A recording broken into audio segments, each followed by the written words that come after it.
Terima kasih, pertanyaan yang bagus sekali. Bahwa gempa ini dipicu oleh adanya deformasi batuan pada bidang kontak antara lempeng Pasifik dan Eurasia yang berada di dasar laut.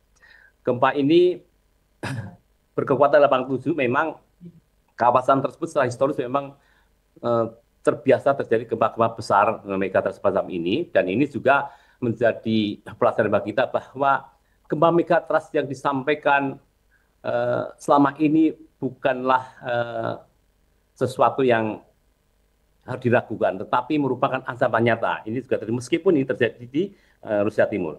Nah, terkait dengan kekuatan gempa ini, memang akumulasi medan tegangan yang terkandung itu sudah terakumulasi sejak lama, dan ketika stres melebihi batas elastisitas batuan maka rilis dari gempa 8,7. Dan karena kekuatannya, maka dia akan menimbulkan deformasi yang berdampak perubahan kolom air laut dengan kekuatan besar, sehingga terjadilah pergerakan massa air laut. Jadi tsunami itu bukan gelombang laut, tapi massa air yang berpindah dan bergerak. Itulah tsunami. Nah, semakin jauh tentu saja energinya semakin melemah ya. Tapi yang pasti kita akan terus memonitor dampak-dampak tsunami-nya, dan seperti Pak Dr. Abdul Muhari sampaikan, meskipun di Indonesia itu statusnya waspada, akan tetapi kita harus mewaspadai faktor-faktor lokal seperti teluk-teluk yang sempit itu berpotensi terjadi amplifikasi gelombang tsunami, sehingga dia akan terjadi peningkatan ketinggian. Bisa jadi lebih dari 50 cm. Itu yang disebabkan. Dan dari berbagai kasus, tsunami 50 cm itu bisa berdampak merusak dan bisa menimbulkan korban jiwa. Sebagai bukti, pada tahun 2011, tsunami Tohoku Jepang yang juga dampaknya sampai di utara Papua dan di Jayapura terjadi tsunami yang cukup signifikan sehingga menimbulkan korban jiwa 1 orang. Nah, apalagi tadi ya ditanyakan, apalagi Mbak ya?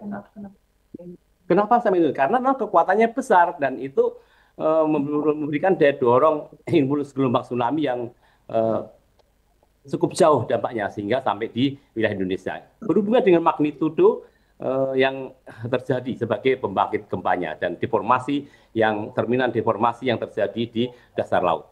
Demikian, Mbak. Ada lagi, Mbak? Cukup. Pak Am, silahkan tambahin, Pak. Ya, silakan Pak Kapus Datin menambahkan. Mohon izin, Pak Ses, menambahkan satu lagi pertanyaan tadi ya, sebenarnya untuk Pak Daryano. Apakah ada catatan historis tsunami lintas negara sebelumnya yang mencapai Indonesia dengan pola serupa? Untuk kawasan Indonesia Timur itu sebenarnya dengan tsunami saat ini itu sudah setidaknya sudah 6 kali ya. Yang paling signifikan adalah tsunami Chili 1960, itu juga terdampak di Teluk Piotepa, Papua. Kemudian tsunami 2011 dari Tohoku, kemudian saat ini tsunami Kamchatka, dan ada beberapa tsunami kecil dari Jepang yang juga sampai ke Indonesia.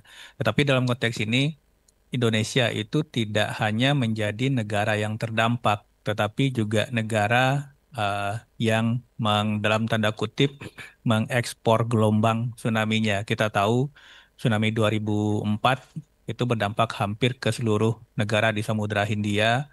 Kemudian tsunami Biak 1996 itu juga berdampak sampai ke Jepang. Jadi ini sebenarnya dari utara ke selatan, dari selatan ke utara, dari timur ke barat, dua basin samudra ini, Samudra Pasifik dan Samudra Hindia, merupakan daerah-daerah yang memang tsunami lintas samudra itu sering terjadi dalam konteks tsunami. Demikian, Pak, saya kembalikan.